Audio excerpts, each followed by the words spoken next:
use it too.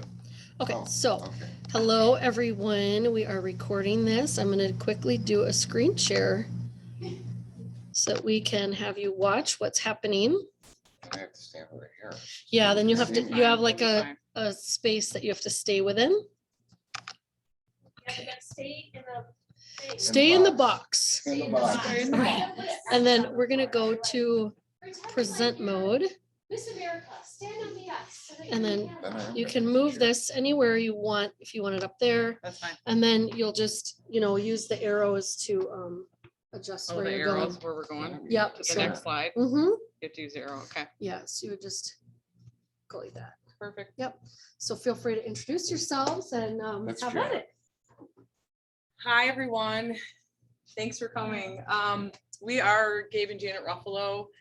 We know probably a few faces here, and for anyone listening in online. So you can talk about yourself. Okay, my name's Gabe. I'm a licensed agent. We were with Southwest and then we sort of opened offices down below the border. So we couldn't be with Southwest anymore. So we have to go with an Illinois broker. I used to work at Chase Bank as a short sale negotiator before I was a realtor. And I ran my short sale business before I was even licensed as a negotiator. Over the past 15 years, I probably helped about 2,500 people through the short sale process. Again, I help realtors, homeowners, and investors. We ourselves send out mailers to 15 counties in Wisconsin once they're filed. So we go all the way up to Green Bay. As far west as Beloit, Rock County, and then just southeast Wisconsin area. I like doing short sales, call me stupid. They're a lot of work. But it's just something that I get excited. And at the end, you're really helping out a homeowner of a situation they may or may not have had any knowledge of what to do. And they thought foreclosure was their only option. And I am his wife, Janet. So I came alongside the business as a realtor to list his short sales. So I believe I got my license on a Monday, and by Wednesday, Gabe was like, here, put these listings in. So I had listings instantaneously the first week. I didn't know how to do them. We weren't with KW at the time. And he said, well, there's these wonderful tutorials that you can watch. And I'm like, wow, it's just point and click. So that's kind of how I learned. So I've learned as a realtor short sales and then what we call our traditional business. So it's changed a lot because we used to manage our highest was 66 short sales at one time. So we don't do just Wisconsin. We've done other states. Our lowest is now, which is about 10 Yeah, or about 10 right 11. now. And we've been together in business almost 7 years. Yep. Married almost 12 years. Woo. We managed healthily probably about 30 to 35. That's probably our sweet spot where Gabe can kind of manage. And that for a workload, how many files did you have at Chase? About? It could be, well, at the end when they were I closing know. it down. The normal. One time, normal was probably about 40 files at a time. Then once they decided they were getting out, they gave people hundreds of files and you couldn't get through them. Yes. So it was crazy. Yep. So then he kind of got out of the short sale business, trained, by the way, and started his own business. And then, like I said, I came alongside him. So we basically are hockey parents. So we sell houses to provide hockey equipment and training for our son. That's true. I always joke and people say, well, you're expensive. And I say, well, so is hockey equipment. So I got to sell a lot of houses to support hockey. I was in Kim's book, the Knowing Worth book, that I was actually in the first chapter. I talked about a short sale story. So if you guys are interested in that, it's a really good story. You might cry. Just saying. In our spare time, we do, when we have spare time, we ride Harleys, watch our son play hockey. We bought a pontoon boat, a used pontoon boat this year. So we've gotten out on the water a lot. It's been fun and we like to travel. Okay, so what is a short sale? This is my long. So this is from the SSL. So it's short sale listing. It's a WRA, and I can practically read this in my sleep. The sale of the property will likely be a short sale. The sales price may not be enough to pay all the debts and obligations secured by mortgages and other liens together with closing costs. It basically means they're upside down. Seller must negotiate a written agreement with the lender, that's their bank, whereby the lender will accept less than what is actually owed to release the mortgage on the property. Accordingly, any offer accepted by the seller must include a short sale contingency. That's the SSO. So it's a short sale offer. So that's what also, so otherwise it's just a regular listing with the SSL makes it a short sale, a regular offer, the SSO makes it a short sale offer. Okay. Requiring prior lender approval of the transaction, although this lender, it's just talking about lender, loan, mortgagee, and singular or plural. It just basically means any liens against that property. So if you have a mortgage, you have a lien against the property. Correct. And I mean, the easiest layman terms is if you're looking for a short sale, they owe more than what their house is worth. It also is a way for the bank to not go through the foreclosure process. There's all kinds of numbers out there that say a foreclosure process can cost $12,000 from start to finish. There's other ones that say it's $5,000. There's no really measurable number. But at least that way they do recoup some money. They don't have to go through all of it. I mean, the banks are not in the business to own the houses. So they really don't want to foreclose on these That's his people. slide. Oh, okay, well, I'm ahead. He's ahead. That's okay. Go ahead. Well, you might as well finish this one. So, I mean, it just goes, why would a bank allow it? The foreclosure process, it's expensive. There's attorney's fees, holding costs. They have to pay the property taxes. They Winterize the property. winterize the property. If Mhm. there's, they got to go over there and cut the grass, shovel the snow. Yes. So they're not fined. And then if there's multiple mortgages, sometimes that's the only way they're going to see any money. And then in layman terms, what does it mean? So we're going to talk about Johnny and Susie homeowner. They own a house on 123 Main Street. Johnny and Susie have fallen on hard times. I mean, could be COVID related nowadays, and are no longer able to make their mortgage payment. They have a lien on their home for $150,000, but the house is only worth $100,000 on the market. So you have to determine market value. So even though they owe 150, doesn't mean it's worth 150. The market value is 100,000, making it difficult to sell in the retail market. They get the bank to agree to accept $100,000 magically as a payoff for the loan, leaving a deficiency of $50,000.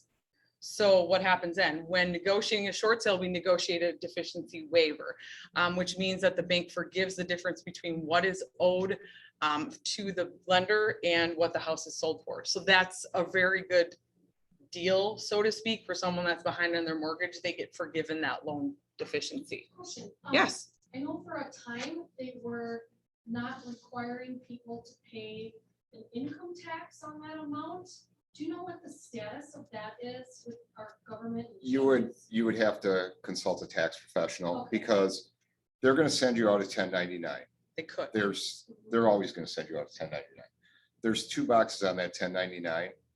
If one of them's checked, that means they're taxing you. If one of them's not checked, so, and then through the process, the tax professional could give advice, you have to prove insolvency when you did the short sale. So there might be some additional information that your accountant or tax professional may need so that they do not tax you. And it's also on the SSL. So I go over that on every short sale appointment. So there's bullet points on that. So that's really your script, because before, when I meet with a homeowner, they might have a lot of questions. I start writing on the paperwork if I needed a bank statement, whatnot, but then I go right to the agreement and I pull out that SSL, and it says right on there that if the loan does not forgive, if the bank does not forgive you of the deficiency, there's an IRS form 982. Yeah. And it's like right on there, and it says that we will not provide legal advice to, or like that you're urged to consult the Yeah, tax and that's professional. the biggest thing. So it's because- all on there, which is nice, because when I read all of that, the definition, all of that, by the time I get done, they're like, I say, do you have any questions? And they're like, well, no, that answered most of the questions I had. So it's really easy that, it's on the form. And they won't know that they're going to get taxed until the end of the year. Right. So if you closed a short sale in January, you're gonna have to wait until they issue that 1099s January of the following year. And we just tell them that, there is a chance that, we're honest with them, that we say that, you could be, but we're not tax accountants or CPAs, so that you're gonna have to, consult with them, because Yep. then we don't get a lot of calls on tax time. Or if they do, I have a gentleman over here in Brookfield. Yeah, that'll Um, talk to them. He's with the SBA. He's accountant. He helps out anybody that may have a question. His name is Eric Trost. He's just right up the road here. Yeah, it's So- awesome. And then what's the difference between, I guess, a short sale and a foreclosure? This is hard to read, I understand, but just know the one that I use the most is a foreclosure will be 7 to 10 years on their record. That means they cannot get another mortgage for 7 to 10 years. That's a long time, depending on someone's age. I've had older clients that are like, I don't care. Okay, if you don't care, you're not motivated. We can't work with non-motivated sellers anyway. But if they do the short sale, it's 2 to 3 years, depending on the bank. Yeah, well, it's gonna be 2 to 3 years and depending on the type of loan that they qualify for. And we've worked with actually, People that have done a short sale in 2 to 3 years, yes. came they're back and able to bought. purchase, and then I like it, at least in the short sale, you're sort of in control what goes on, and you have time to, obviously, they have to move. They're selling their house. They have to move. They have time to find a place to go. It's not like they buried their head in the sand and all of a sudden the foreclosure came.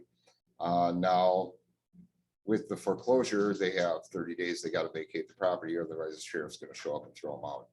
And That's a good point. that's probably one of the biggest advantages. The hit to your credit isn't, it's gonna say settled for less than full on the credit report, is how it's gonna report.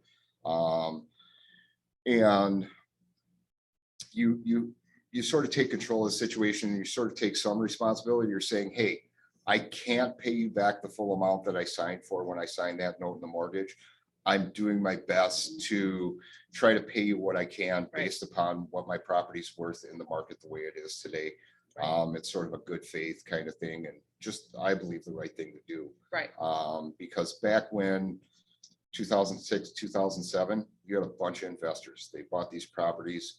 And maybe this one wasn't performing. So that was what was known as a strategic default. So every other property was performing great. They have this one problem property. They just want to short sale it just to get rid of it and have the bank approve it and not come after them for any deficiency or any tax consequences. Did those go through? No, they usually came along with a promissory note. Now, promissory notes, they don't ask for them anymore on these, or mortgage insurance companies don't ask to be reimbursed through a promissory note, because when you put down less than 20%, you have PMI or on a mortgage, and sometimes you got to go through multiple layers to get these things approved. You got to get it approved from the investor. Now, Do you want to explain a little bit? I know You I'm just going lost them. deep. Does everyone here Questions? understand an investor behind a mortgage? Fannie Mae, Freddie Mac, FHA, VA, okay, because some people are like, what are? Well, I you make my talking payments to about? Chase. Chase Right, owns my Chase loan. owns my loan. No, they don't. No, And they get sold many times, so we're dealing with, if it's FHA, it's FHA for the life of the loan unless they're refinancing to a Right. different product. So it's different appraisals, different, just like when we're buying and selling on this end, but it's a little bit, it's the investor behind the lender, just so we don't kind of lose you guys. Any questions? Yeah. I have a quick question. How long does it take for a property to go into foreclosure? How many payments does someone have to decide they're not going to pay or not be able to pay before it technically goes into foreclosure, or does it depend on?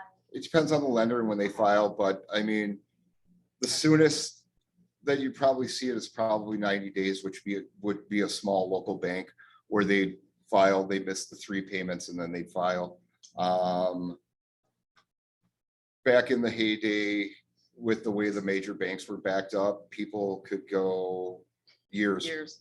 I mean, I had one guy that did a first payment default and was behind 10 years on his mortgage in New York. and they still had not foreclosed on him. So he lived in that house without ever making a payment for 10 years. Wow. Yeah, we've seen a lot of like vacancies for, remember that VA one? It was like 5+ years. Yeah.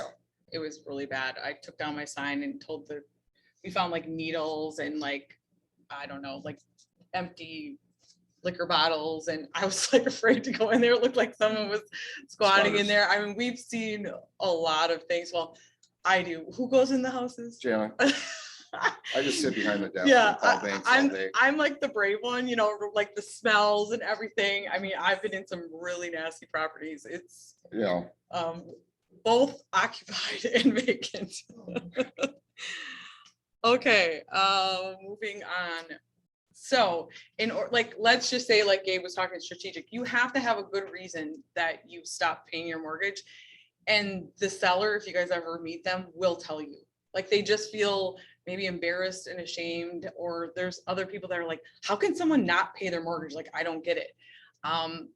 There's a lot of reasons behind, and we have some of them on here that do qualify for short sale. So divorce is a big one, separation, death of one of the spouse, you know, a borrower, bankruptcy, we've seen that a lot. Bankruptcy, when people file bankruptcy, they think that the lien goes away on their house. That does not happen, or we would all file bankruptcy. All it does is it releases the judgment. The bank cannot pursue judgment against them on a foreclosure. Is that correct? they just can't make collection Right. calls, basically. It's all it is. That's all bankruptcy all- does. They still own the house. The bank still has to go Yep. through the whole legal process. So if you file bankruptcy and you want to get your credit straightened out, you're best to do a short sale if you're not going to stay in your home. But you also can't do a short sale at the same time as bankruptcy, Well, it depends. right? Like we've sometimes It had depends. ones where they wait. Oh, it depends. It depends. Okay. Typically not. You have two different types of bankruptcies. You have a That's true. chapter 7, which is usually done in about 90 days. That's where you just write off everything. You have a chapter 13. You're assigned a trustee, you make payments. It can go on as long as 5 years. During that time, you can do a short sale, but you need the trustee to sign off after you get your approval letter. Because they want to know if there's money that will be made, and we have to show them there's not. And then if it's FHA, if they get 3,000, they sometimes have to give that to the trustee. It's a Or big it's gotta go settlement. towards their settlement. Exactly. Job loss, unemployment, COVID, now we could say, right, reduced income, medical loss. I mean, we've had people have cancer that have lost their houses. Job transfer, we've had some military families do a job transfer. Incarceration, we've had a lot of those. We send papers to jail. And business failure. So those are the main ones. Okay, you may be asking how to identify that. How do you identify a short sale? So when you're having a conversation with someone, you know, ask a lot of questions. I do have a questionnaire here, but ask the seller if they're current, like, especially if it's something like a divorce, or like if any of those triggers or those reasons, you know, we just covered is why a person has to sell. Well, I'm getting divorced. Is the mortgage current? Right? That's a good question to ask. Or if they're behind, how many months? They'll tell you. I don't even go on a traditional listing appointment unless I know how much they owe on a house. Like a lot of, you know, realtors don't even like to ask that. I'm like, well, in order to do the net sheet correctly, to show them their equity, I want to know what they owe. And I guess I'm just kind of trained to do that. They may have little or no equity to sell, and they're not sure how long they can pay to continue their mortgage for. So like, meaning they need to sell now, they're really motivated, they're getting a divorce. Well, maybe they, you know, Mr.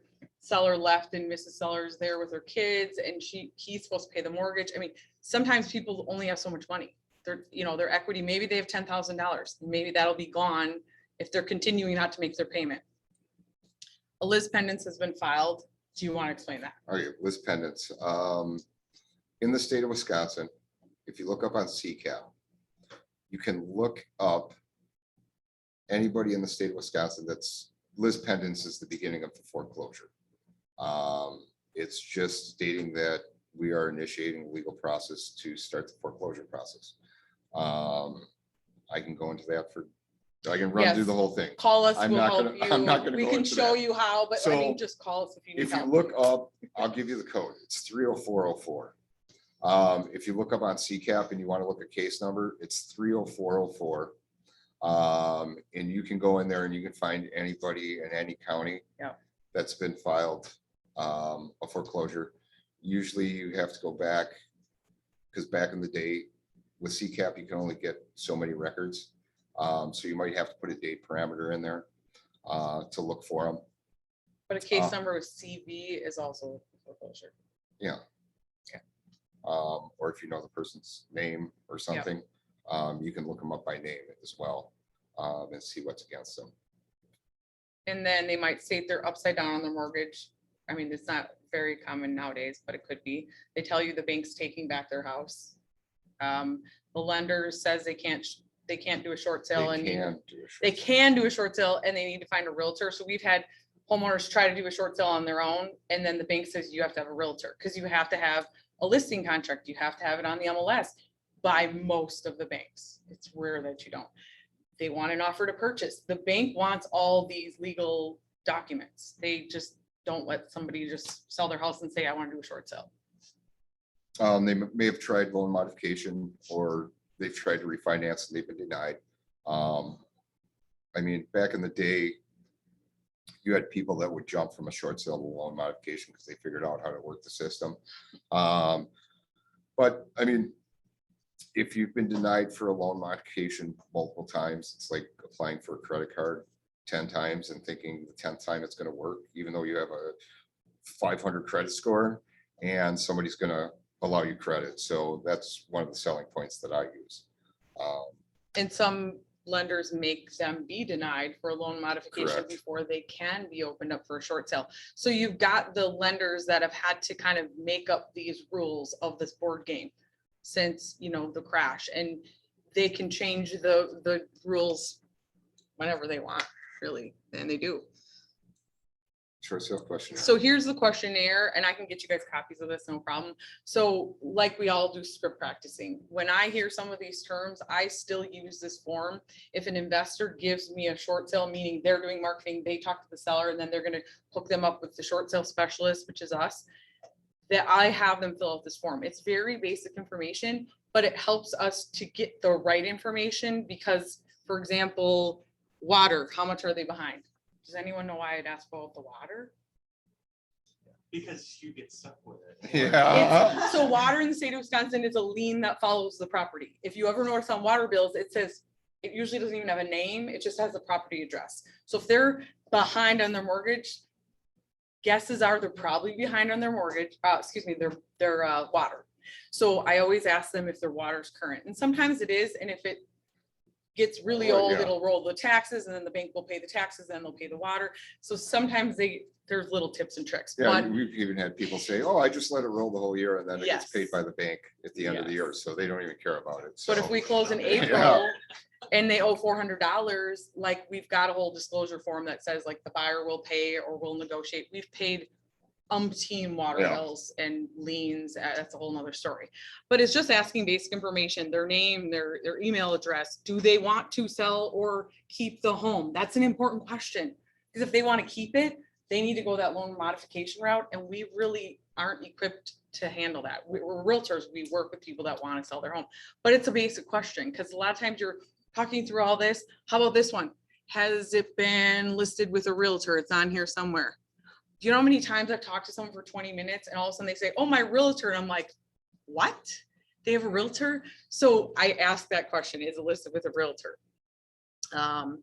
What's, Loretta, this question over there. oh, sorry. No, that's okay. If short sale, does the realtor get the regular commission or what happens with that? That's You, a good question.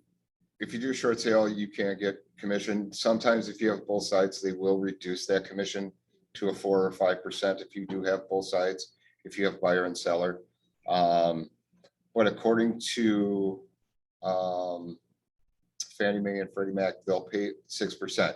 So like we charge a Extra buyer's fees and- fee, or if we charge a fee on our listing, They don't pay that. they won't pay that. It's just gonna be a straight 6%.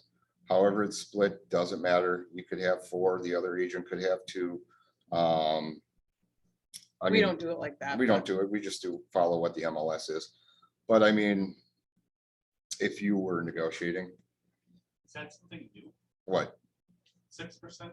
No, it's always been It's always 6. been. It's always been, you always get, I charged 7. huh? I charged 7. On the short sales, How do you get what the does the bank to bank? pay the 7? I don't know, but they did.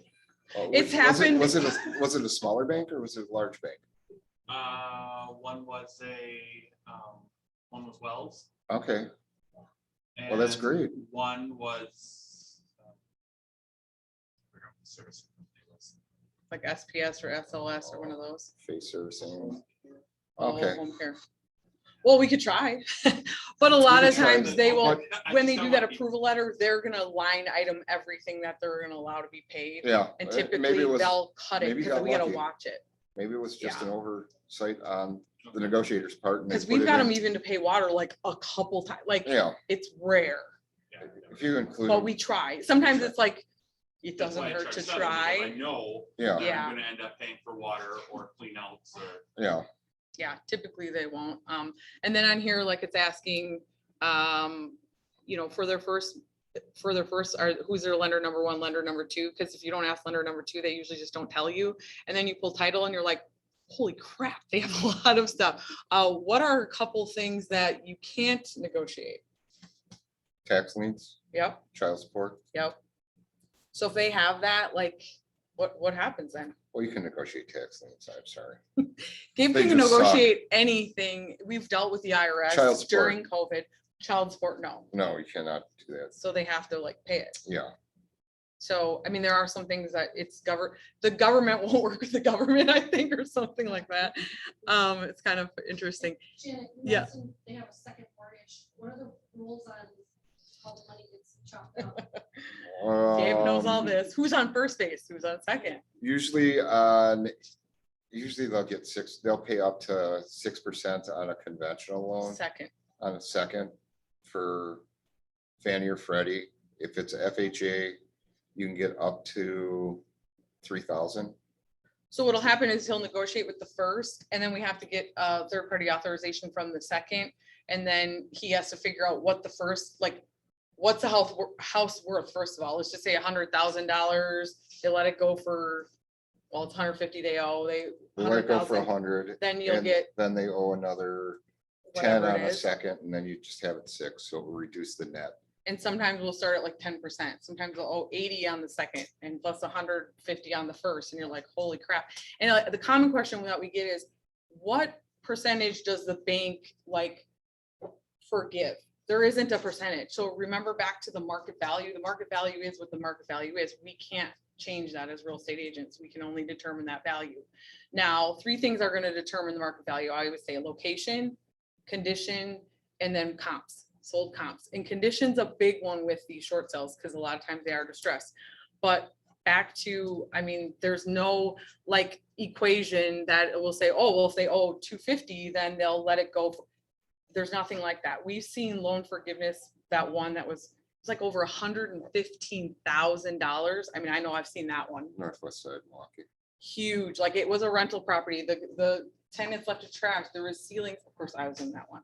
The ceilings were caving in. I mean, I was like, holy crap, this is bad. And the lowest short sale I know that I ever sold was for $8,500.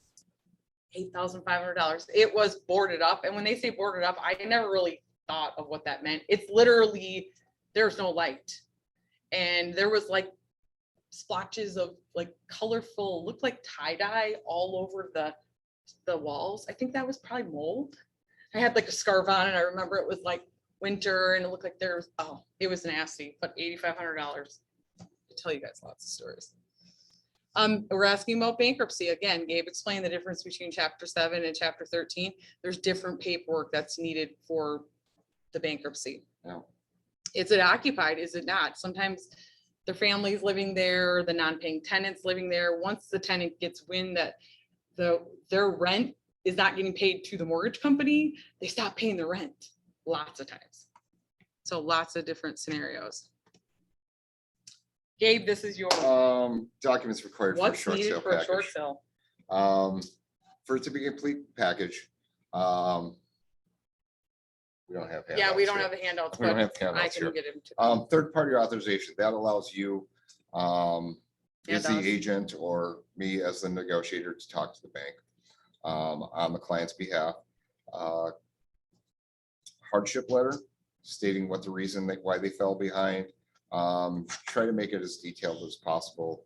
I got cancer in 2019. I was off work for a period of 2 years. As much detail. You can't say, I I got got divorced." divorced. We've gotten those. We've gotten those where it's a one-liner and they're like, you need a better explanation. When did you get divorced? What's going on? I can't pay the house on one income. I had 2 prior. A HUD or a closing disclosure. I need to figure out how to work that now. I used to have a program. It was called the Relay Commander, and as of today, I can't do HUDs anymore. Oh, you'll You're figure it just out. putting a preliminary HUD. I got an Excel spreadsheet that I can use. Then there's going to be the purchase contract. When you have the purchase contract, you want to make sure you have a purchase contract. You either have a pre-approval, or if the seller or the buyer is paying cash, you need proof of funds. Mhm. If they're purchasing in an LLC, we need their LLC documents. I would always ask for an operating agreement as well, because that's what the banks are looking for. Some lenders have certain packages that they use. Right. And they won't accept a generic package that you may have found somewhere online. And they update them. And they do. We update have a them. library of all those, so if you guys need help, we'll get into that.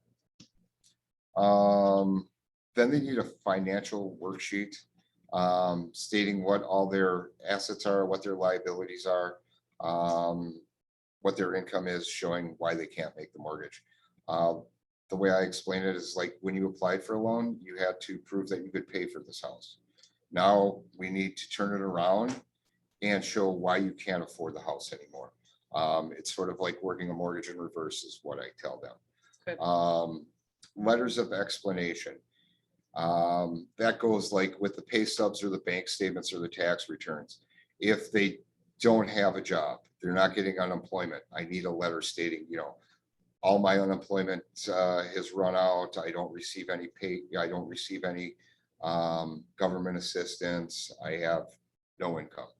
I don't have any bank statements because I was overdrawn 37 times and the bank closed my account. I've had one of those before. But they need a letter explaining, otherwise the bank just assumes they're missing it. A 4506T, that's just a form that you can find. It's by the government. It allows the bank to pull their tax transcripts if they need to. Last 2 years of federal tax returns, they have to be signed and dated on the second page. That's on the first page now, because now you can sign them on the first page. Then we do a listing contract with an SSL in there. The short sale addendum needs to be listed on the MLS, private version, show active, listed as a short sale. If they do have a mortgage statement, that's great because it's got the loan number on there. It tells you what their principal balance is. It'll tell you possibly how far behind they are. If they got divorced, we need a copy of the divorce decree because we need to know who is liable, because sometimes it's awarded to one spouse and Yes. not the other. If they've done a quitclaim deed, if they have that, if title can't pull that, we need a copy of that. If they filed bankruptcy, a death certificate, Cetera. and an executor if there's nobody left. If it's, your grandma in the house and she was the only one in the house and she died and now you're responsible, you have to have all the probate and the executor docs. So that can be a lot. Here's a timeline. That's a common question we get. How long does it take? So here you're seeing the 30, 60, 90 days late. Then it shows that they could basically file after that. The listing agreement authorization form, we definitely start with the third party. A complete package sent to the bank with the offer. So usually I get their financial documents and their application first. I don't go to their house unless they have that done. I need a motivated seller that I work with, and so I wait until that's all done. Then the bank will review all the paperwork. That could take 30 to 60 days, excuse me. Then, backup offers. No, We get an offer. We usually have one right away. The bank will assign a loss mitigator to the file. That's what Gabe used to be. Additional, I don't even know. no, this, they order DPO. DPO appraisals. So this is like your main, this is where that value comes in of finally knowing what the house can be sold for. The bank hires someone as a set of eyes to themselves. I go on every appraisal that I possibly can, because I want to make sure that I'm pointing out more than the four walls to them. I'm like, oh, did you see this? And what about this? And oh my gosh, that's black mold. And what is that smell? And you think these windows have to replace? I mean, it's a whole song and dance that I do, because I definitely want the value to be less. Is it easier to sell a house that's underpriced or overpriced? Everyone knows the answer to that. So if I can get that appraisal to come in low, I can sell it to way more than one person. If it's too high, it's gonna sit. And usually those appraisals are good for 3 to All 6 months. depends. Yeah, 3 to 6 Depends months. on those investor.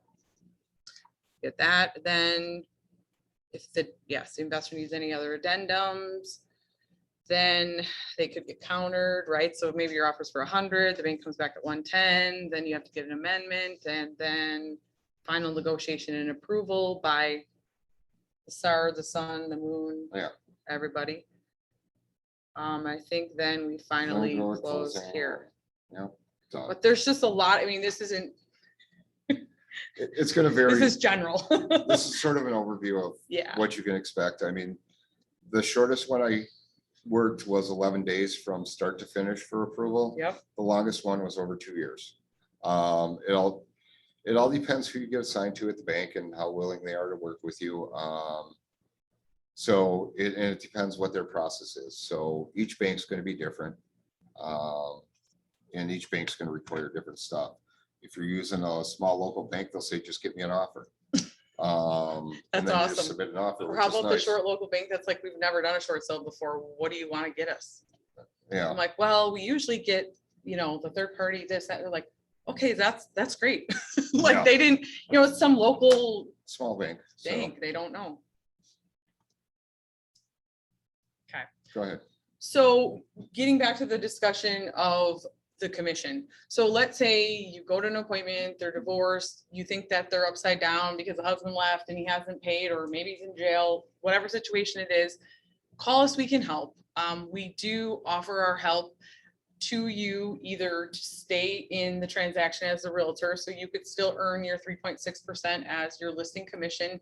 You would be getting paperwork back and forth. And then, I'm sorry, I should stop, follow my slide.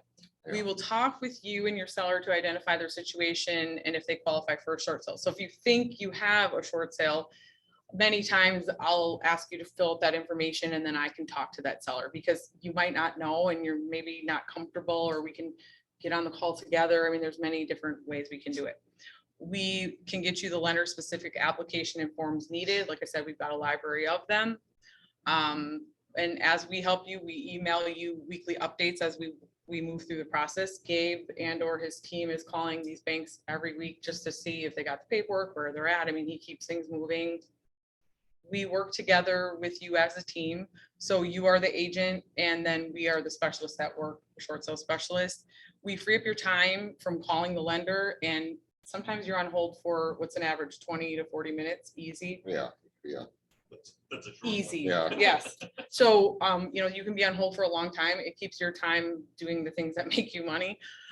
We work with you and your seller from start all the way to closing. So whether this buyer can buy or not, I mean, I don't think we've ever fired a client. We've even taken back some that have fired us. We will try to help absolutely anybody we can, whether it's a high dollar amount, lower dollar amount. I mean, we really honestly just want to help the seller. And it costs you nothing. Like I said, you could keep that or keep your earning commission of 3.6%. And then the buyer pays our fee at closing. So we do charge a buyer's premium on the back end. You've probably seen some of our listings that we charge a $10,000 buyer's premium on the back end. So that only gets paid at closing, only when the short sale is approved. If it's not, we don't get paid anything. So just like, our commissions, we get paid at closing. So we partner along with you and you're still getting that 6% split, but maybe you also you could have the buyer. I mean, if it was an investor, you'd potentially be able to earn that and then we get paid on the back end. Then if you're that listing agent, here's kind of your responsibility. So we're just kind of defining what we're gonna do, what you guys can do. Email us the listing agreement, because you're gonna have that from your client, all the paperwork, collect the short sale application, the financial documents. We'll review everything too, because you're like, oh, I don't know if I got the right thing, or I might have missed something. We're a team. We're gonna work together. We've worked with, Tanya Sharice, we work with Mandy Mitchell in the Yes. office. So, and we've gotten lots of calls like from Facebook and things, so we'll take any calls there. We will ask you to take pictures, to note repairs needed, to put the lockbox on, to coordinate showings, feedback, because if it's listed and you're trying to get an offer, you're gonna act just like that listing agent. I'll help you with the wording. There's a document we put on the MLS that tells the buyer's agent or helps the buyer's agent know how to write that short sale offer. Otherwise, you gotta go back and forth to get it done right.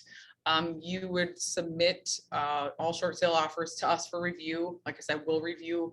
I don't care if you had 10, I'll go through them all very quickly and we'll figure that out. Actual signatures, banks are getting a little bit versus e-signatures, Gabe. yeah, because before they wouldn't allow Any. e-signatures on documents, and now, at least on the contracts, they're allowing some e-signatures on the contracts. When we get to closing, like an arm's length affidavit, they need that wet signature. But for the most part, they're allowing e-signatures on contracts when they wouldn't allow those before. Any questions on how we partner with you guys? The other way is also just a referral. Well, nobody raised their hand. Okay, But it is a referral too. So if you say, oh my God, this sounds like way too much and I really don't want to work this, I mean, I'll gladly take the referral. I honestly pay out maybe 10%. 10%. There's a lot of work. Just because all the time and the effort that goes into it. from And then start if to I get a finish. different buyer side, I mean, we're really, but I'm sorry, are there questions? Yes. I noticed 2 years in tax returns. How often is it that they also did not file their taxes? And then how does that affect the process? You just write a letter of explanation, because I mean, if it's an older person, they Mhm. might not have to file taxes because they don't Don't have make enough enough. income Yeah. to require them to file taxes. Or, They file for an extension. if they filed for an extension, get a copy of the extension, but if they don't make enough money, just document the heck out of it. Just say, I don't make enough, I don't have to file taxes. That's a good question. When it says should be filed taxes, but they haven't, is that just another like? Letter. to a tax? Just a letter, No, just a letter of letter explanation. explanation. Yeah, saying I haven't filed my last 2 years, and then they still fill out the 4506T, But there's not but gonna there's be not gonna be anything on there. anything. Sometimes you go older, back to the year they have, Yes, sometimes you can go back to when they file. but sometimes, I mean, let's be honest, their deficit, like when they do that financial statement, they're like negative a lot. And they probably haven't filed their taxes, and they might not have a bank account. I mean, some people we've dealt with, they're just very simple, they're, just down and out. Other people, maybe they've got thousands of dollars in we've seen people with some money in savings accounts and whatnot. I mean, it's a case by case scenario. So we'll definitely help. I mean, it's hard to answer every question up here. There's so many different ways it can go, but just understand that we're here to help you. Honestly, free consults. We always take calls, usually from Facebook or, email, whatever it is. Okay. Didn't I just go through this? No, that's Oh, our this is, responsibility. okay, you go. We're in contact with sellers all the time. Let them know what's going on. My team is usually contacting them weekly. I need a pay stub. I always tell everyone, every time you get a pay stub, save it. Every time you get a bank statement, save it. Because sometimes it takes a while to process. And we always want to be able to get these documents as quickly as possible and move this process as long as possible. We work with a title company.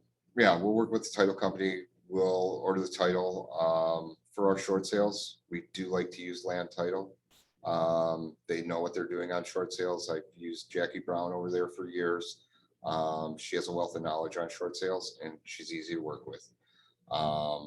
That's just who I found to do them, and she understands the process. She knows how a HUD needs to be worded. She's quick, she's responsive. Can answer any questions or concerns that the sellers, buyers, agents may have throughout it. Yes. We'll coordinate the closing with all parties to make sure it runs smoothly. Because what happens in a short sale is they're signing all these documents. You need to coordinate it. All this stuff's got to get back to the bank. Otherwise, the thing could be for naught. Just control. I'm always working with a lender if there's a sale date on it to try to postpone that sheriff's sale date so they don't go into foreclosure. Never charge your sellers. It's always a buyer's side that's paying my fee as a negotiator. And just so you know, the sheriff sales, we've got 2 we're working on right now. We've been working these files for a long time. And now they're finally coming to sheriff sales. So a short sale does not stop the foreclosure action. I think of them as silos at a farm, right? So the bank has the short sale silo and the foreclosure silo. Did you talk to the foreclosure department when you were No. in the short sale department? So it makes sense sometimes for us to think, well, why aren't they talking? Well, I don't understand. Why does it take? All logic goes out of the air with these short sales. So like the departments don't talk to each other unless they have to. So when we're doing a short sale, we have to prove to the foreclosure department, hey, we're far enough along in here. You're going to make this. And then can you stop this? Like Gabe's got to like stop everything. Sometimes Yeah. it takes a lot of work. Oh, another thing too, we don't take any short sale files with less than how many days? 30. till 30 days till the sheriff's sale. So we get these really distraught calls and it's very, very disheartening. Yeah. And they're saying, oh my God, I have a sale date like in 10 days. And what should I do? And now they're crying and now they want help. And it's like, you've kind of known this has been coming for a really long time. And we just can't stop it. Like we need like all that document like tomorrow. It's just too late. Like Gabe literally would have to stop everything for that To work close on to a one file. time to work on one file. And then our time is money, right? And it's like, well, it doesn't usually work out very well for either one of us and it's hard. So 30 days at least. And some banks have rules, like Flagstar used to be 37 days, depending So on the investor. some lenders have their own rules that they won't even touch them with less than so many days anyway. We added these next couple ones, foreclosure, because we get a lot of people questioning foreclosures versus short sales. So we thought we'd go a little bit more into foreclosures. A foreclosure, do you want to? Basically, that means that it's already gone through the legal process and either it's going up for sale. Either it's been bought by a third party or the lenders bought it back. In this case, we're on this slide, we're saying the lender bought it back. Obviously, you go down to the sheriff's department. They have Milwaukee is Mondays. I think Waukesha is Wednesdays. So they always do them at the sheriff's department. So what happens is it's a foreclosed home. And the bank has already foreclosed on it. Sometimes you'll get people say, oh, I want to sell my house. And then you look it up and the bank's already foreclosed on it. They don't even know. Lenders will sell these houses as is. Sometimes they'll put some money. I know Fannie Mae at one point was slapping crappy carpet, throwing paint up, throwing some molding on there and trying to sell them for more. But 9 times out of 10, these things are just going to be pieces of garbage. They're selling them as is. Sometimes they even want you to accept any delinquent stuff that may be out there. If it wasn't paid by them, they might say you have to pay the water bill that's past due. You assume all the responsibility on that. I've seen that. I did one over in South Milwaukee where someone bought that and they had to pay like a $600 water bill to buy a foreclosure. What about if there's a second mortgage? Second mortgage is usually wiped out in the foreclosure. Okay. So Why do the banks sometimes hold their inventory and other times don't? I don't know. Why do they do that? Because they have so they're- many. They have so many, there's no rhyme or reason. I mean, it's called shadow inventory sometimes.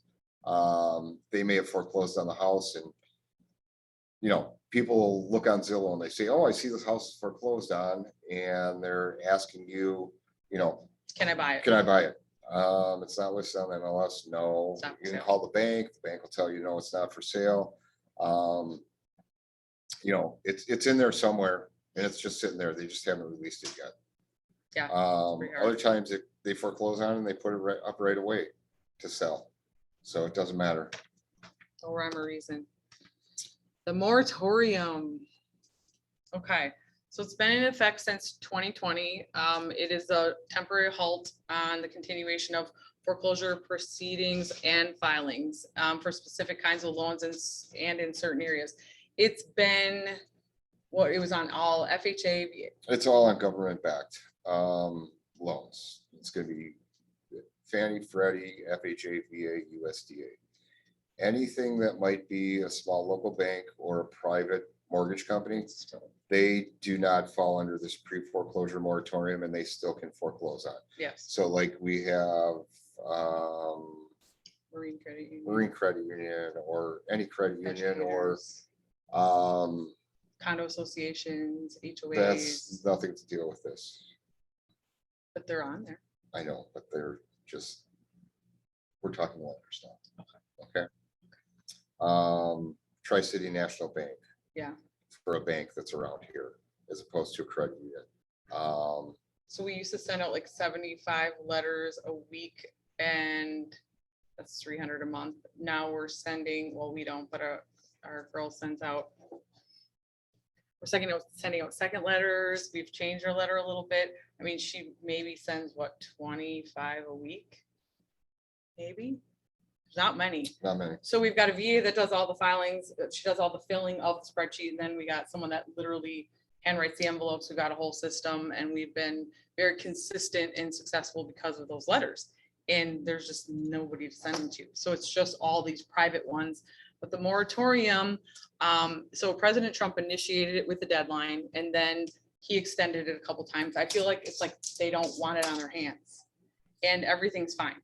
And then President Biden, one of the first things he did when he got into the presidency is he extended it right after he was elected. And now it's currently ends 12/31 of 2021. And we hear it's not going to get extended. Who knows? I don't know. I mean, Shouldn't. they can file now, but they can't bring it to a final action if it's a government backed. They can file, but it doesn't meet, but they can't foreclose at least through the end of the year if you have a government. Now, again, privates, you can do whatever you want because they're not bound by federal law. But we've gotten way less calls throughout this time than we normally have. I think just people know not a whole lot can happen or it's just they're not very motivated. Yep. The eviction moratorium, that's what everyone thinks when you say moratorium, but that was different than this. Any questions on the moratorium?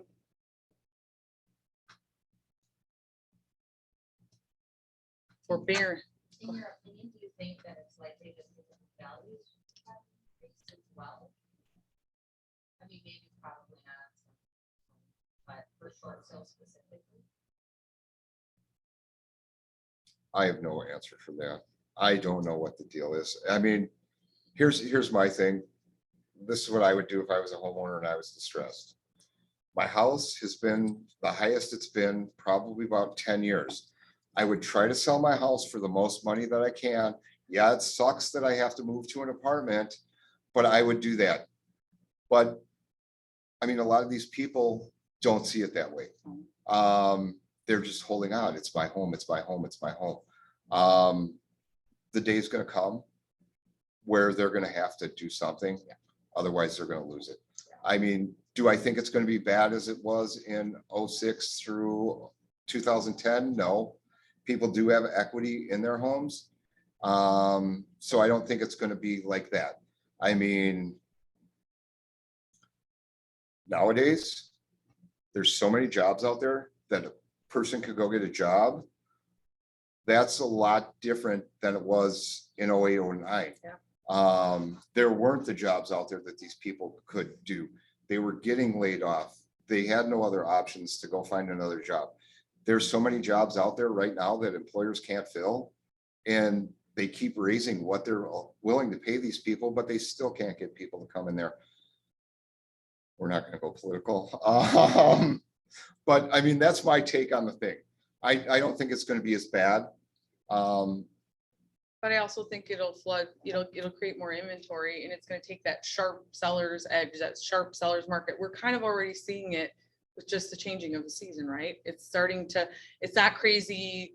Well, it can 37 be. offers on one home. And the that's been terms listed one were day. super crazy when, and even those people could be in trouble. And that's what a good point you brought up. You're like, what about the people that crazy bought in the summer? Give them 2 or 3 years.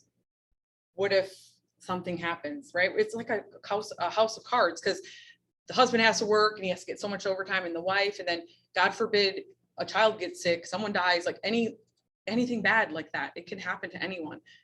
All of a sudden they can't pay their mortgage, and now the market is kind of shifted a little bit. Well, that house isn't going to be worth 85 trillion. They beat 20 offers out, great for you, and something happens. So I think that's another way that we've been kind of talking about, and understand our heart. Like, we are not like wanting the moratorium to end so we can get more short sales. Like, we are doing fine.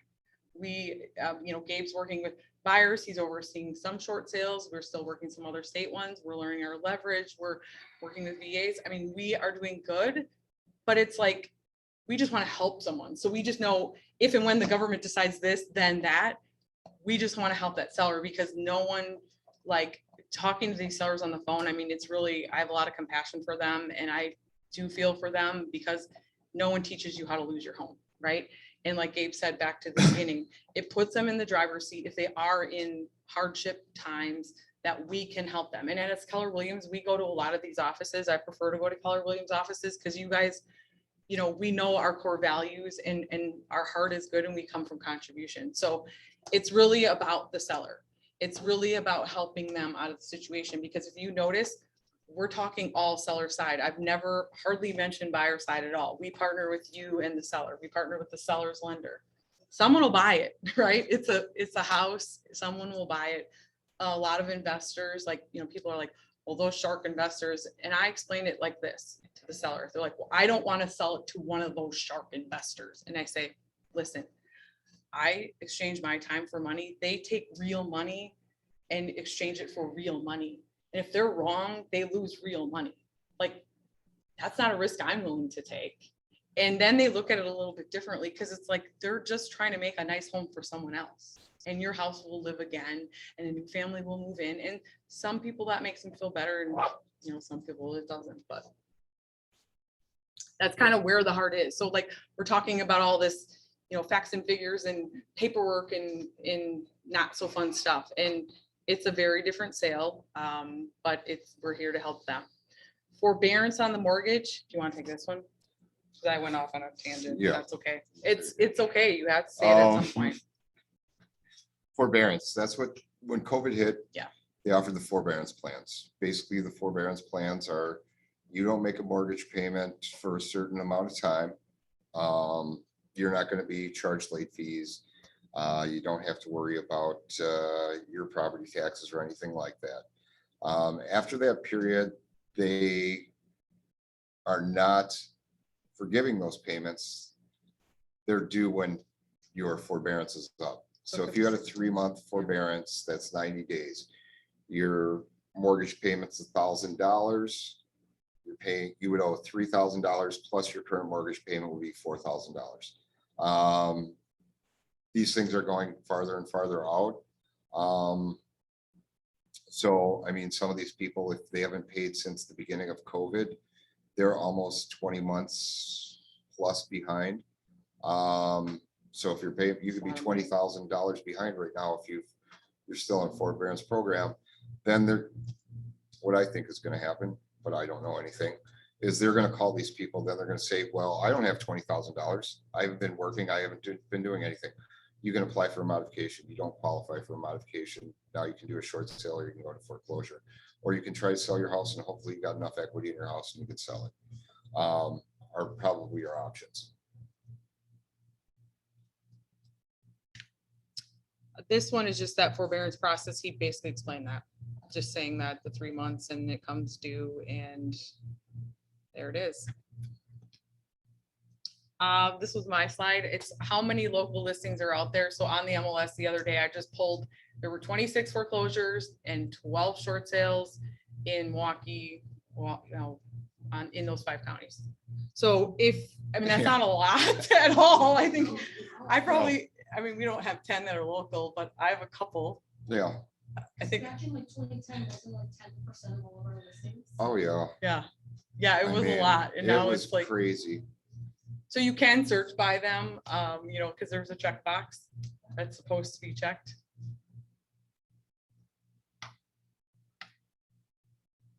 So that is what we prepared. I mean, is there anything, Stephanie, I know you had given me a bunch of, I hope I covered everything that you had given me as far as frequently asked questions, anything you guys can think of. I mean, like I said, we're here now and yes. So really good information on the seller side. So I work a lot with buyers. Yep. So for instance, let's say I have a buyer and I start talking to them and they tell me that they had a previous foreclosure. I just had one, so we had to wait until they were off the cavers. Yeah, Cavers. It's FHA. They were going FHA. Yep. Yep, and so, you know, we had to wait for that. Is there a similar system for people who have had a short sale in the past? Where they have to like be cleared from that before they can get a new loan number? The mortgage lender would know that. Okay. But I mean, if they're upcoming and, you know, say, hey, okay, I did do a short sale. It's been, you know, I think it's been 2 years. Always get them over to that lender, find out what the deal is. I mean, there's lenders out there that I could sell my house as a short sale And they'll give you a loan and tomorrow. I can get a loan tomorrow over a Marine Credit Union, but I'm paying 11%. Just Okay. remember that. Okay. And then they say, well, you just pay your mortgage for a year and then you can refinance out of that. Maybe I can go to 7, but look at what the going rate is right now. Yeah. So we don't. Is that a good situation for somebody to get into? I just lost my house and now I'm gonna go buy a house the next day. It's I don't even think hard it's- when they come back 2 years later, because I struggled with that. I'm like, well, Gabe, should they be buying this like 300? And Gabe's like, we can, you know, hopefully they've learned their lesson and they're more financially responsible, but we can't, we're not judges. Like, we're just hired to represent our client, right? If our client is of sound mind and they want to get into it again and buy a house, great. And the ones I've worked with again are super nice, super grateful. I mean, I've seen the other side of it. We see the other side of these homes too. I mean, they, you know, they go in and get them pretty again, and some sellers want to see that. Some don't. It's hard though when you get buyers. Like, I have investors that call me every day, practically. Janet, what do you got? What do you got? What do you have? I'm like, I have nothing. I told you that last week. I have nothing. I still have nothing. Like, it's really hard right now. I mean, investors are shopping off the MLS. Really? Like, you know, some have some wholesale deals that are happening, but there's just not a lot. And like, if you get a buyer that says, I want to buy a foreclosure or a short sale, it's Or like, if they okay, look well, on there's Zillow, they'll say, 33 of how them about- in all 5 counties. how about like Zillow? Because That's our buyers, biggest call. yep, Yeah. buyer, you know, and you're gonna call me and say, hey, what can you do? I said, I'm gonna tell you, look it up. It's find the name and the address of the seller on the property address, send them a letter, tell them you have a buyer. Yep. That's all you can do. You can't control if they're gonna sell or not. You can't control any of that because a lot of people will get, you know, hey, I saw this short sale or I saw this pre-foreclosure on Yes. Zillow. I want to buy I it. want to buy it. If the seller doesn't want to sell it, you can't sell it. You know, you can't have your buyer write an offer on it. All you can do is try and just explain to them. I can try to reach out to the homeowner. I'm going to send them a letter, and if they reply, I'll let you know. I did some door knocking for short sales. Gosh, when was that? During COVID. They're right in my local neighborhood, and I thought, okay, what can go wrong? They can say no. They can slam the door in my face. One of Yeah, them, you could. you know, I left a little like note, just because I'm like, wow, these are nice houses. They're in my neighborhood. Like, I want to help them. It's COVID. It's contribution. Like, what's going on? So I did get one that was like, I gotta call him back again or knock on his door again. I mean, I was just getting creative because I'm like, what? What are you gonna do, Gail? There's nothing coming in. So right now we're just kind of at a halt. And when Stephanie asked us to talk about short sales, we're like, okay, we'll start from the beginning, kind of our short sale 101, foreclosure 101. But I hope, does that information, I hope it helps you guys just to kind of empower you with information. But if you get stuck, please reach out to us. I've got my cards up here. I'm sure we're on Facebook. I You got guys you. can find us for sure. Yes. So how do you find that you guys watching like the Sundays or like, what, how do you? Okay, so watch- our process is, I have a VA in the Philippines, Mhm. okay? She's been with us for about 5 years.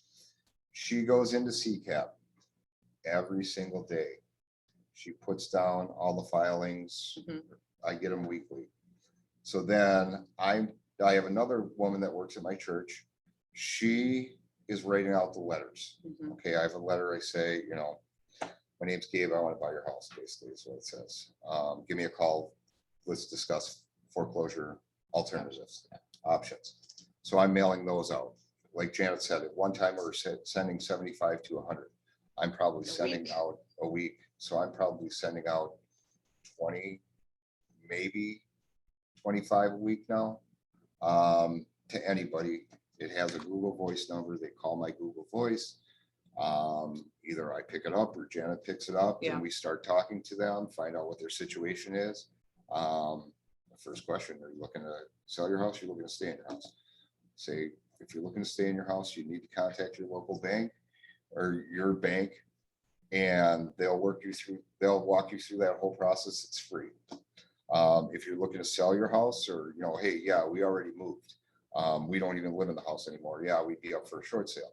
That's where I hop in, go through the short sale process, tell them, okay, this is how it's gonna happen. I'm gonna send you a third-party authorization, because the first thing I need to know is to be able to talk to your bank on your behalf. Mhm. So then I'll email them that out. Then I send out, our assistant sends out an email. I need this. Application. Get it back to me, application, everything. Once we have that, Janet will set the appointment, go out, take pictures, listing agreement. We do have a group of investors that we work with that we put it out to, that we can call at any time. Because what happens on a short sale is, on a short sale, most realtors, if they have a listing, they're just putting it out there and hoping somebody writes an offer. If you don't have an offer, the bank's not going to order that BPO. Back to pricing your short sale. What should I price it for? Should I price it for what they owe? Low.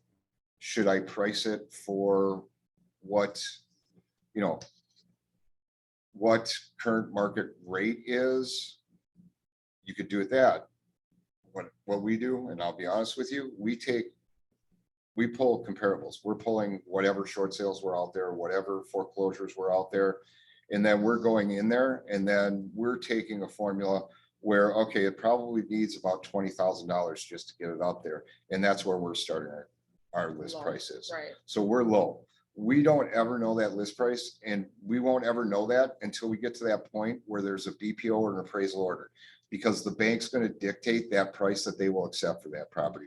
So on some of these things, you can be spot on and the bank will take it. Otherwise, you're way low and you'll see, okay, I listed this thing for 40,000. I had some guy that must have been blind come through here and not look at anything. And they'll say it's worth $115,000 and you got to list it for $115,000.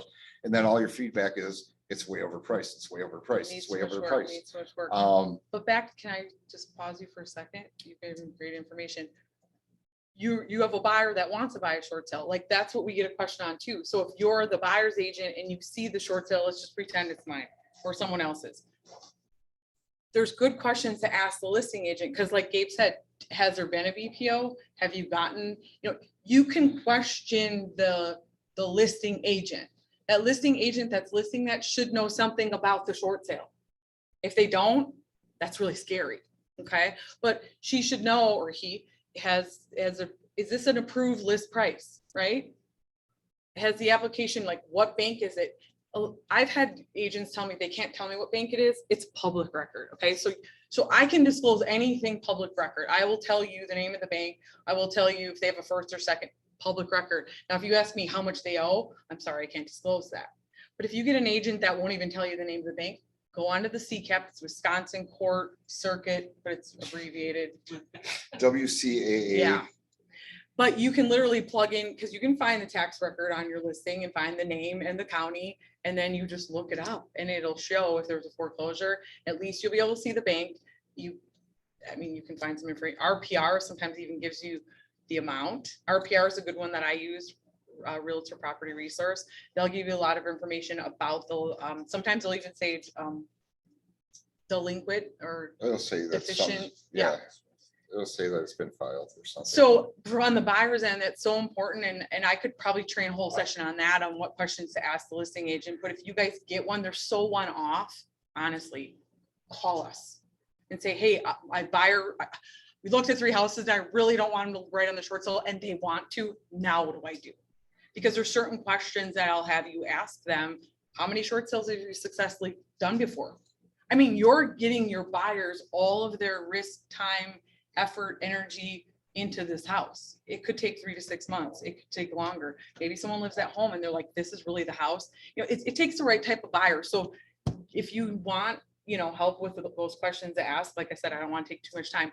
Let us know. Like, we're certainly here as a resource. I mean, we've answered questions. But back to what you were saying, yeah, it was important, but I wanted to segue because some people, we get a lot from the buyer's agent that's like, okay, now what do I do? I also have a way to write. If you look up my stuff on the MLS, can they just look? Yeah, Look on my other documents. This is a tip for you guys. If you ever want to write a short sale offer, look at my other documents, it's labeled other, and there's a 3-page form. It'll tell you line item by line item how to write a proper short sale offer. So you look really, really smart. And if you want me to check it, I've even done that too. It takes me 5 minutes, you guys. I've looked at so many. But if you want to write an offer and you're like, Janet, would you mind taking a look at it? I'd love to. I mean, we're here for contribution. We're definitely willing to help. Yeah. So we kind of touched on this a little bit, but how should we answer the question when people are thinking there's going to be a ton of foreclosures dumping on the market January 1st? How do we answer that question? Because we don't have a crystal ball. None of That's us. what I good say. question. That's what I tell them. I say, I don't have a crystal ball. Or I I'd don't be in know. a I different don't know what's gonna industry. happen. Yeah. I mean, there People could, are thinking they're gonna get all these great deals if they Well- just wait till after the 1st of the year. and I would say, just being a real estate professional and the information that I have, I don't think it's going to be as bad. There may be some, but I don't think it's going to be bad like it was in 2006, 2000 through 2010. People have too much equity in their homes. Their homes are at the highest prices since they've been. So even if they dip a little, they're still well above pre-market crash numbers or market crash numbers back in 2006. And it's still a process. Like you had said, Gabe, I, people are filing, like the banks are filing pre-foreclosures or the foreclosures, but it's not going to be a tough flood. with the It's not going to deficiency, be 3 to 6 months. efficiency, Well, they have redemption. Janet. redemption. I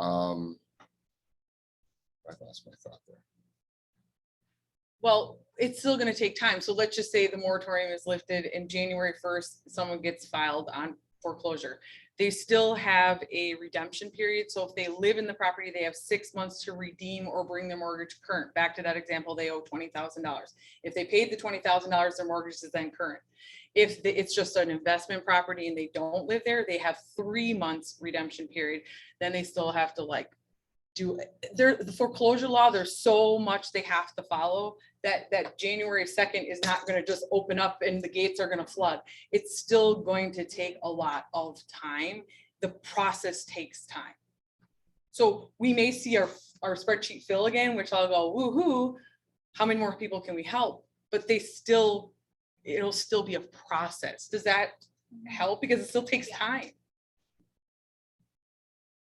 And then if they do the short sale, it could still take more time. And I mean, Gabe, how fast will these banks are going to be overwhelmed? They're going to have how many on the books? They're going to probably have to ramp back up again. Think about that. If it was to be like it was back then, but I still don't think it's going to be that way. It's going to be a trickle. It's not going to be a flood. And I mean, you know, why not buy now? Why not buy now? You know what? There's not a lot of competition. Mhm. We're not where we were back in May through the end of July, where you're overpaying for a property or you're going against 30 other offers. The market is steady, has leveled out. Mhm. There's not going to be, you're the best time you want to buy now. People, I don't want to move in the winter. Well, Cares. you know what? Maybe you can get a better deal if you move in the winter. Do you want to miss that boat and end up paying more for a house in the summer? And I would just say as a professional, I don't see that happening. I would just, Time for one. I Yeah, don't know. absolutely. Oh. So I just had a deal fall apart on Sunday, because the seller was not willing to budge for the home inspection items, and it was due to the foundation. She already had to do the, what's that old fashioned electric knob and tube? Yeah. It was discovered that she's got the old knob and Oh, tube thing. no. So my buyer's like, yeah, that's gonna be replaced first. So that was already taken care of when they accepted the offer. But then the home inspector came through, long story short, found a bunch of stuff. We didn't ask for all of it, but we just couldn't come to a compromise. And my buyer doesn't have the money to make the repairs when she moves in, and the seller doesn't have the money to make the repairs. So they just canceled the deal. They killed the deal. And the other agent said, my seller would prefer to let her house just go into foreclosure than deal with this. well, that's And just, so is there stupid. anything that I can provide that other agent, because I feel like she's maybe she doesn't have enough information? well, I think that agent is selfish, number one, because she put her interest of selling that Before the house seller. and before the sellers. So that's what I would say. I mean, you can't make the seller sell. Right. And she's not a very good agent. I'm sorry to say, well, my seller will do that. I don't, if there's no way people can split that half and half, or, We just weren't able to compromise Okay. because the repair amount was about $10,000. And the seller said, I'll give you a $5,500 closing credit, but the closing credit doesn't repair the foundation. for the buyer. correct. Who did your foundation? We had, You had like an estimate and everything. we had Gadish was there, and he recommended a drain tile test and a structural engineer. And then the seller got their own separate Yep. test from Veretti. Okay. And Veretti said, yes, the drain tile does need to be fixed, and yes, the structural engineer, we need to Yeah. replace the south wall Wow. with the beams, $10,000.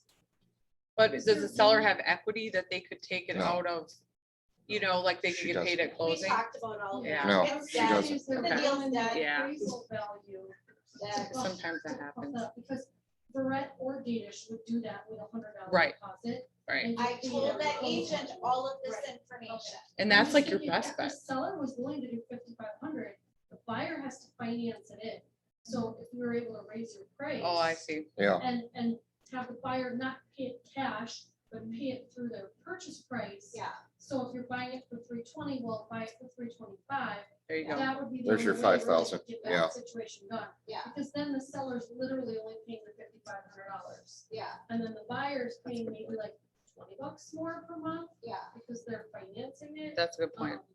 But that would be the only thing that But if the appraisal was like right on. right. It was right on. That's the thing. Of course it was. Yeah. Yeah. That seller, it's tough. Yeah, it is. They're just gonna try to find a buyer that's not gonna want all that, yeah, right? right. they gotta they're disclose not though. going Will to, they yeah. disclose? Well, they Now, the should home inspection disclose. report's out there. Yeah, will they And the disclose? other Will they, report, Yeah. will they, That's the other thing. are they gonna disclose it? Are they gonna do an RECR? Yeah, A lot of them probably don't. not. Half of them don't. I watched some of them that have, we all do, right? We're like, We're waiting for it. yeah. Yeah, Yeah, I would just comment if you guys come across something that you're not familiar with, like we always tell you, if you're gonna deal with a commercial deal, know your own limitations. And, your fiduciary responsibility to your client is to give them the best service possible. And if you are not an expert in this, I've been down this road multiple times where, I listed a property, listed it for what we thought market value was. 6 months later, the bank comes in and they're saying they need, instead of, 125, they need like 142,863 in order to sell the house. And you're like, where's this number from? And like you said, meanwhile, the buyer's living on their parents' sofa Yeah, because they want the house, they think they're gonna get it for the 125, and then that doesn't happen. So what they're telling you is that they have tips and tricks where they can manipulate that pricing and really prove, it's not even a manipulation, but just No. proving Right. the numbers. Here's reality. And this is where these banks are sitting in California or Texas. They got 300 files sitting on their desk, and they could care less. There's no motivation. Yes. They're not a motivated seller, and so when you're on the buyer's end and you see, that there's, because I've seen this too, like where you guys have your flat fee for the short sale negotiation, they'll have maybe like a 2.5% buyer fee for, going through the short. And the buyer's like, well, what do I have to pay that for? Well, you're paying it so that you can actually get the experts, get you this house. Because if there's no other house on the market and you want this one and you can handle whatever repairs it needs, if the specialists are going to negotiate that, then you're paying the premium for that, Mhm. and there's value in what they have to offer. It's not something that we deal with every day, and these aren't gonna come flooding at us, we know that, but if they're trickling in, that still doesn't give us the time or experience Right. to be an expert at it. And since they've already done this, 2,000 times, At least. then why not slip a referral, engage them and have them help. And then you still get to help out your client. You get a little something in your pocket, and then you're not pulling your hair out. Believe me, I've been there. And the biggest disservice to your client would be like, I'm sorry, I don't know, bye. Or Yeah. you're just scared and run away. Like that poor client is still like, where are they gonna end up with? You want to get them in the right hands. That is our job to, like you said, to get them to the experts. I mean, we call people all the time for things we don't know, right? You want to always talk to that person, and it just happens to be our niche. and that's where we started out. That's what we did. Yeah. That's all we did. The first year that we were in real estate was 2016. 15. Well, you got your license 15, but Yeah, you would. I was, we did 78 sites.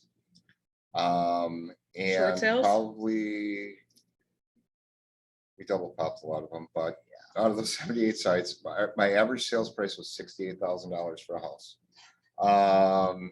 And we didn't have And- this buyer's premium figured out. And we didn't have buyer I premium, just so got we paid were as just an doing agent. as commission. I didn't make a lot. So I mean, I think it was like but- $72,000 that first year. $72,000. I said, if we make below 70,000, one of us is going back to work, and it's probably me because short sales better than I do. So I mean, we So, worked really hard. I mean, that's where we started our business, Yeah. and it's We've had to change though, right? We're With- all with the changing market. with the market, with technology. I mean, thank God Gabe said, let's create a team and let's go to Keller Williams, because there's no one else that gives us training on how to run a business. And that is true to God. And because we were with just a small transactional broker and we didn't pay her much, but the answer was, call the MLS or legal hotline. Like I didn't pay her for support, and all we were doing was short sales. So it was fine. But then when things started changing, thank God Gabe was smart enough to say, hey, let's create a team. Let's learn this other side of the business. And then let's be real realtors for a be while. real realtors. And it was hard though, you guys. I could rock out as is so easily on my short sales. I didn't have inspection reports and addendums, amendments, and all this other stuff. I just said, as is, whatever they leave is yours. And then I made a form up that said that. And it was a different world. And out of our buyer's premium, I can't tell you how many times we paid out Judgments. personal liens, judgments, water bills, DNS fines. Oh gosh, Yeah. we could tell you a story that would make you guys laugh and cry. We've had people die. It's been, I just feel like it's just like our mission in life. Some people have like these callings, and I just feel like God has, brought us down these paths together, and we met each other at work, and now we work together ironically. And, Gabe is a great partner, and I always say to people, if you think I'm smart, you should meet my husband. He's very, very smart. And like I said, we've kind of now have this traditional side, short sale side, but I feel like it's kind of like riding a bike, right? Once you I'm do just trying it. to get it back so it's even. Yeah, Because before it was heavy short sales. now Now it's, it's heavy retail, so it's just. yeah, We call it retail, sorry. traditional retail, Traditional whatever you guys want to retail, call it. whatever you want to call it. Auction- Oh, auction house. no, we've had that too. So, all right, well, thank you guys for your time.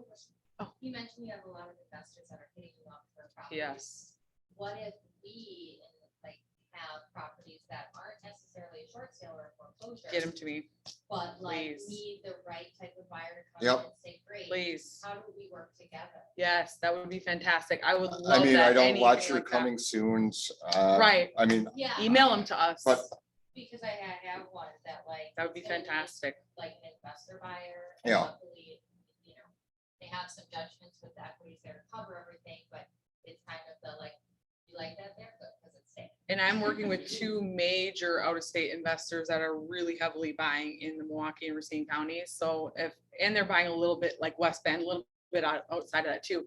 So let me know. I mean, I've got the small little investors now. I'm getting listings galore with these big investors. So my business has really totally changed, but it's all been investor relation. I mean, that really is our bread and butter, is keeping our investors happy. So I would love any of those properties. Because sometimes you can one party list them too. Yeah. You've got everything absolutely. signed and then we Yeah. just go done.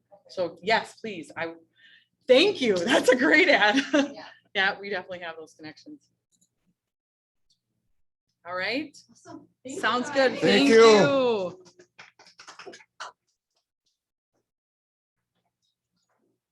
Here, do I pass on your cards? Well, I'll just leave them up there. They can Oh, grab they them. can grab 'em.